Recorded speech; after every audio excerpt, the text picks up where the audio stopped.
할렐루야. 기도하겠습니다. 하나님 아버지, 오늘도 우리를 은혜의 자리로 불러주신 것 감사합니다. 우리가 예배의 자리에 나올 수 있는 것이 하나님의 은혜임을 다시 한번 기억하며 감사하며 우리의 모든 삶이 하나님의 은혜임을 고백할 수 있는 우리가 되게 하여 주시옵소서. 오늘도 말씀 가운데 함께하여 주시어서 하나님께서 우리에게 주시고자 하는 그 음성을 들을 수 있는 은혜의 시간 되게 하여 주시옵소서. 예수님 이름으로 기도드립니다. 아멘. 하나님의 말씀은 창세기 37장 1절에서 11절입니다. 1절에서 11절 마지막 11절만 읽고 이렇게 설교하면서 본문은 다루도록 하겠습니다. 11절 그의 형들은 시기하되 그의 아버지는 그 말을 간직해 두었더라. 아멘. 본문에서부터 이제 창세기 끝까지 50장까지는 요셉에 관한 이야기입니다. 아브라함, 이삭, 야곱, 요셉 이렇게 족장 집안에서 요셉이 야곱의 뒤를 잇게 됩니다. 원래 장자는 이제 르우벤이었는데 요셉이 법적 장자가 되고 이스라엘 4대 족장이 됩니다. 시간적으로는 아브라함이 정확하게는 BC 2166년에서 1991년입니다. 그래서 그냥 한 BC 2000년 정도의 사람으로 기억하기 쉽습니다. 다윗이 BC 1000년 사람이거든요. 요셉은 정확하게는 BC 1915년부터 1805년 사람입니다. 이게 뭐 정확한지는 모르겠습니다. 거의 이 정도 맞을 겁니다. 요셉이 구약, 창세기, 이스라엘 역사, 더 나아가서는 이 구속사에서 중요한 의미를 가집니다. 요셉이 국무총리가 되므로 나중에 그 요셉의 가족들이 애굽에 가서 이스라엘 민족을 이루게 되지 않습니까? 그 다음에 나중에 이제 모세가 그 이스라엘 민족을 출애굽 시키기 때문에 그래서 가나안 땅으로 나중에 들어가기 때문에 이 창세기 요셉이 등장하는 이 부분은 출애굽과 아주 그 자연스럽게 연결되는 그런 부분이라고 중요한 부분이라고 할 수 있습니다. 그래서 37장부터 50장까지는 이 요셉을 중심으로 해가지고 어떻게 이 아브라함의 후손들이 애굽으로 내려가게 되었는지를 아주 길게 그리고 자세하게 성경에서 다루고 있습니다.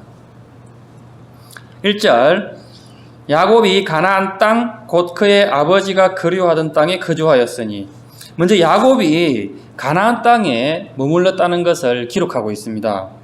에서는 육신의 장자이지 않습니까? 이삭의 세일산에 거주했습니다. 근데 야곱은 지금 가나안 땅에 거주했다라고 이렇게 기록하는 것은 무엇을 의미하냐면은 육신적으로는 에서가 장자였지만 영적으로는 야곱이 영적인 상속자가 분명하다. 하나님의 약속이 성취되었다는 것을 말씀하고 있습니다.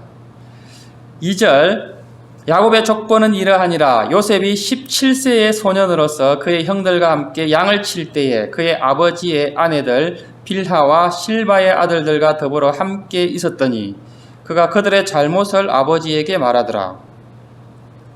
요셉의 나이가 현재 17세입니다. 그리고 형들과 들판에서 양을 치고 있는데 특이한 것은 그 형들이 모두 다 빌하와 실바, 그러니까 야곱의 첩이죠. 빌하와 실바의 아들들이라는 것입니다. 그러니까 레아의 아들들하고는 지금 요셉이 같이 있는 게 아닙니다. 이것은 야곱이 레아와 라헬 사이가 좋지 않다는 것을 알고 있고 그래서 레아의 아들들이 요셉에 대해서 뭐 다른 형제들도 마찬가지지만 감정이 더 안 좋다는 것을 알고 이렇게 의도적으로 그들하고 분리해 놓은 것으로 볼 수 있습니다. 그런데 2절 후반부를 보면 요셉이 형들의 어떤 그 잘못을 보고 아버지 야곱한테 이제 고자질을 하게 되는데요. 먼저 이 형들이 어떤 잘못을 했는지가 중요합니다. 대수롭지 않은 사소한 잘못인지 아니면 아버지가 알거나 또는 뭐 하나님 앞에서 큰 죄에 해당되는 그런 잘못인지가 중요하거든요.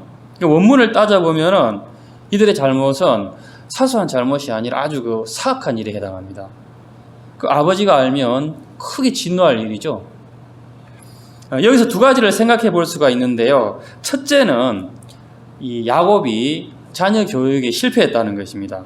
아무래도 아내를 넷이나 두고 그 중에서 라헬을 특별히 사랑하고 그러다 보면 아내들 간에 분쟁도 생기고 자식들 간에 왜 분쟁이 없었겠습니까? 그 자녀 교육이 잘 될 리가 없는 것이죠. 두 번째는 요셉이 이들을 이제 고자질했다는 것은 요셉이 이 사악한 일에 동참하지 않았다는 것입니다. 그러니까 자기가 고자질을 하지 않습니까? 요셉을 평가하는 데 있어서 이 부분이 아주 중요합니다. 왜냐하면 우리가 일반적으로는 요셉 그러면은 철이 없어가지고 이렇게 아버지한테 고자질했다, 형들의 잘못을 이렇게들 이해를 많이 하는데, 이걸 다른 측면에서 보면은 요셉은 그들이 죄를 지을 때, 죄라는 게 굉장히 자극적이고 즐겁지 않습니까? 그 죄를 오히려 거부했다는 것을, 즐기지 않고 거부했다는 것을 알 수 있습니다. 그러니까 나중에 요셉이 그 보디발 장군 그 아내가 유혹할 때도 이렇게 뿌리친 것이 결코 우연이 아니라는 것을 알 수 있습니다. 아주 어려서부터 요셉에게 이런 면이 있었던 것이죠. 신앙적으로 어려서부터 이게 다른 형들과 비교해서 좀 요셉이 나았던 것 같습니다. 아마 이제 야곱이 자기가 사랑하는 라헬의 아들이잖아요, 이 요셉이. 그러다 보니까는 좀 특별한 애정을 가지고 그 신앙적으로도 좀 관심 있게 양육을 한 게 아닌가, 그런 생각도 해볼 수 있습니다. 3절, 요셉은 노년에 얻은 아들이므로 이스라엘이 여러 아들들보다 그를 더 사랑함으로 그를 위하여 채색 옷을 지었더니, 잘 아는 말씀인데요. 요셉은 야곱이 91세 때 얻었습니다. 그 채색 옷을 입혔다고 그러는데, 이 채색 옷은 어떤 옷이냐면은 이렇게 손바닥을 다 덮는, 그리고 발바닥까지 이렇게 길이가 긴 그런 옷을 채색 옷이라고 하는데, 일반적으로는 그 당시에 어떤 높은 관직에 있는 사람들, 귀족들이나 이렇게 관리자들이 이런 옷을 입었었거든요. 그러니까 보통의 사람들은 소매가 여기 팔꿈치까지밖에 안 옵니다. 그리고 아래도 무릎 정도까지밖에. 왜냐하면 이렇게 활동하거나 일하기 편하도록. 근데 이제 요셉이 이런 옷을 입었다는 것은 이제 야곱 입장에서는 특별히 요셉을 사랑해서 이런 옷을 입히기는 했는데, 근데 이런 것을 보면은 그 야곱이 지혜롭지가 못하지 않습니까? 그 다른 형들이 봤을 때 또는 아내들이 봤을 때 얼마나 시기심이 생기고 질투가 생기겠습니까? 그래서 야곱이 하나님을 많이 경험하고 산전수전 겪었는데 꼭 그렇다고 해서 사람이 지혜로워지는 것은 아닌 것 같습니다. 즉 신앙의 어떤 경륜이라든지 많은 경험 이런 것들보다는 지혜나 성격은 좀 타고나는 게 많은 것 같습니다. 자, 우리가 여기서 한 가지 명심해야 될 것이 그래도 이제 이 편애라는 것이 어느 조직이나 꼭 가족뿐 아니라도 이렇게 불화의 큰 원인이 됩니다. 사실 사람은 누구나 자기한테 잘해주는 사람 또는 내가 좋아하는 사람한테는 그게 마음이 가고 그걸 숨길 수가 없잖아요. 그죠? 더 잘해줄 수밖에 없는데 그게 당연하지만 우리가 가정뿐 아니라 학교에서나 조직, 회사에서나 교회에서도 마찬가지입니다. 좀 이런 부분들은 좀 절제하고 조심할 필요가 있습니다. 4절을 보면 형들과 요셉 사이가 어떠했는지를 알 수 있습니다. 그의 형들이 아버지가 형들보다 그를 더 사랑함을 보고 그를 미워하여 그에게 편안하게 말할 수 없었더라. 편안하게 말할 수 없었다는 것을 원문 그대로 직역하면 그들이 그에게 샬롬을 말하는 것을 견디지 못했다, 이런 뜻입니다. 그러니까 가벼운 인사도 하기 힘들 정도로 요셉하고 형들하고 사이가 그 정도로 나빴다는 것입니다. 그러니까 이런 상황에서 이제 설상가상으로 요셉이 그 꿈을 이야기하지 않습니까? 5절부터 7절인데요. 요셉이 꿈을 꾸고 자기 형들에게 말하매 그들이 그를 더욱 미워하였더라. 요셉이 그들에게 이르되 청하건대 내가 꾼 꿈을 들으시오. 우리가 밭에서 곡식단을 묶더니 내 단은 일어서고 당신들의 단은 내 단을 둘러서서 절하더이다. 이 꿈 내용을 보면은 시기적으로 아마 추수하던 그런 때였던 것 같습니다. 그리고 이제 야곱이 목축만 한 게 아니라 아버지 그 이삭처럼 이렇게 농업도 같이 했다는 것을 우리가 짐작할 수 있습니다. 그리고 여기 7절 원문에는 원래 맨 앞에 보라가 3번이나 들어가 있습니다. 요셉이 꿈을 꾸고 자기가 막 흥분해가지고 형들한테 내 얘기 좀 들어보라고 이렇게 그 이야기를 했을 때 결과가 어떠할지 생각도 안 하고 아주 그냥 자랑하듯이 성급하게 이야기했다는 것을 알 수 있습니다. 꿈 내용도 뭐 형들이 자신에게 이제 절을 했다는 것은 복종하겠다는 것 아닙니까? 뭐 왕으로 모시겠다 이런 의미인데 얼마나 기분이 나쁘겠습니까? 8절이 형들의 반응입니다. 그의 형들이 그에게 이르되 내가 참으로 우리의 왕이 되겠느냐, 참으로 우리를 다스리게 되겠느냐 하고 그의 꿈과 그의 말로 말미암아 그를 더욱 미워하더니, 이런 일이 있고 또 얼마 있다가 요셉이 또 꿈을 꾸게 됩니다. 9절에 보면 요셉이 다시 꿈을 꾸고 그의 형들에게 말하여 이르되 내가 또 꿈을 꾼적 해와 달과 11별이 내게 절하더이다 하니라. 이번에는 부모님도 나옵니다. 해와 달은 부모님을 상징하거든요. 그 형들만 복종하는 것도 있을 수 없는 일인데 이 고대 사회에서 부모가 자식에게 복종한다는 것은 말할 것도 없습니다. 이때는 아버지 야곱도 함께 자리에 있었나 봅니다. 10절에 보면은 야곱이 요셉을 이렇게 야단을 치지 않습니까?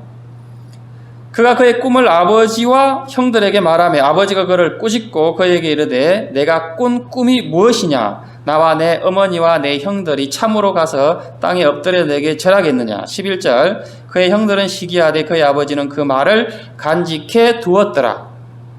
야곱 입장에서는 지금 형들도 있고 하니 우선은 야단을 치지 않을 수는 없었을 것입니다. 하지만 요셉의 말을 이제 간직해 두었다고 하는데 이 말은 마음속 깊이 새겨두고 곰곰이 생각했다 이런 의미입니다.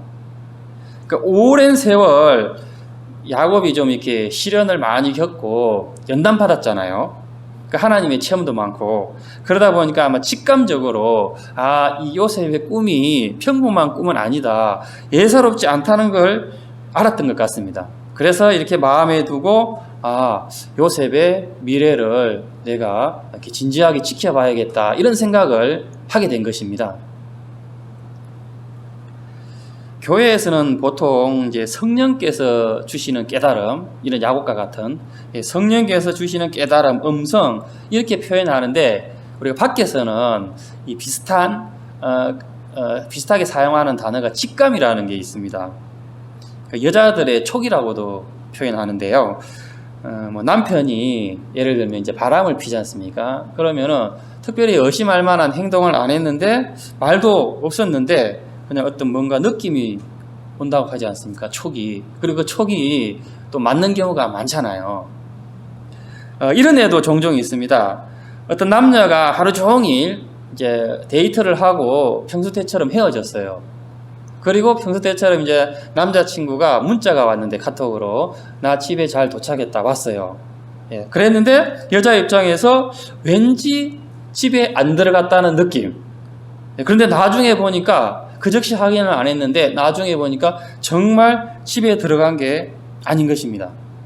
여성이 보통 남성보다 촉이 발달되어 있습니다.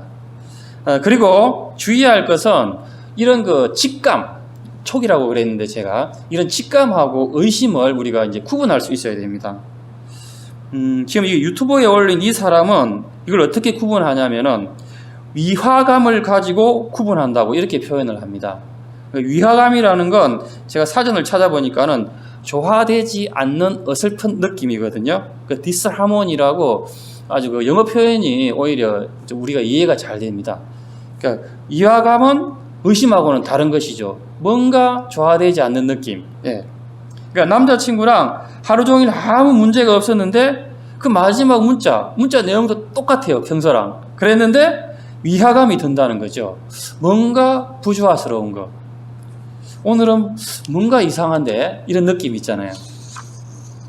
정리하면 사람에겐 직감이라는 게 분명히 있습니다. 그리고 이것은 하나님께서 주셨다는 것입니다. 그래서 이 직감은 어떤 상황을 이렇게 정확하게 분석하고 미래를 대비하는 데 있어서 꽤 유용하다고 할 수 있습니다. 그래서 여러분 이런 직감의 능력을 좀 달라고 기도하는 저와 여러분이 됐으면 좋겠습니다. 그러니까 이런 능력은 성경이 말하는 지혜, 성경은 지혜를 강조하지 않습니까? 지혜의 큰 범위 안에 포함될 수 있다고 할 수 있습니다. 우리 신앙인들이 보면은 여러 가지 이제 기도 제목을 가지고 기도를 많이 하는데 이런 종류의 제목은 잘 구하지 않는 것 같습니다. 저도 지금까지 이렇게 잘 구하지를 못했던 것 같은데, 그래서 오늘은 우리가 이런 제목으로 한번 함께 기도해 보는 것도 괜찮을 것 같습니다. 함께 기도하겠습니다. 먼저 나라를 위해서 복전교회와 청년부를 위해서 오늘 주신 말씀 생각하시면서 성령 충만함 주시고 매일 만나는 상황을 바르게 분석하고 적절하게 대처하는, 미래를 준비하는 그런 지혜를 달라고 기도하시기 바랍니다. 금은보다 지혜를 구하는, 특별히 내게도 이 직감 능력을 달라고 그렇게 우리 함께 기도하겠습니다.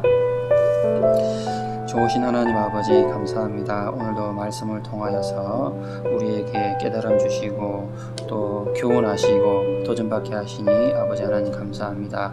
이 말씀을 우리 마음판에 잘 새기게 하시되 특별히 우리에게 직감 능력을 허락하여 주셔서 우리가 매일 만나는 그런 상황들, 또 때로는 문제들, 때로는 위기들을 잘 분석하고 미래를 잘 대비할 수 있는 그런 지혜가 우리 가운데 있게 하여 주시옵소서. 또 이 나라를 위해서, 복전교회를 위해서, 청년부를 위해서 우리가 예배 때마다 하나님 기도하고 있습니다. 우리의 기도를 하나님께서 들으시고 가장 좋은 때에 가장 좋은 것으로 응답하여 주시옵소서. 좋으신 하나님 아버지 감사합니다. 나라를 위해서, 복전교회를 위해서, 또 청년부를 위해서 우리가 늘 기도할 때에 하나님께서 들으시고 좋은 것으로 응답해 주시는 줄 믿습니다. 그런 믿음을 가지고 항상 기도할 수 있는 우리 모두 되게 하여 주시옵소서. 특별히 또 이번 주에는 우리 청년부 임원 모임이 있습니다. 하나님 좋은 그런 지혜를 허락하여 주셔서 2022년도 우리 청년부 또 계획들을 잘 세울 수 있는 그런 은혜가 있게 하여 주시옵소서. 또 오늘 주신 말씀 우리가 마음판에 잘 새겨서 우리가 어떤 문제나 또 위기에 처했을 때 바르게 분석하고 미래를 잘 대비할 수 있는 그런 직감 능력도 우리에게 주시기를 원합니다. 또 우리의 기도를 들으시고 하나님께서 응답하여 주셔서 2022년도에는 정말 하나님의 은혜 속에 지혜로운 한 해가 될 수 있는 우리 모두 되게 하여 주시옵소서. 예수님 이름으로 기도드립니다. 아멘.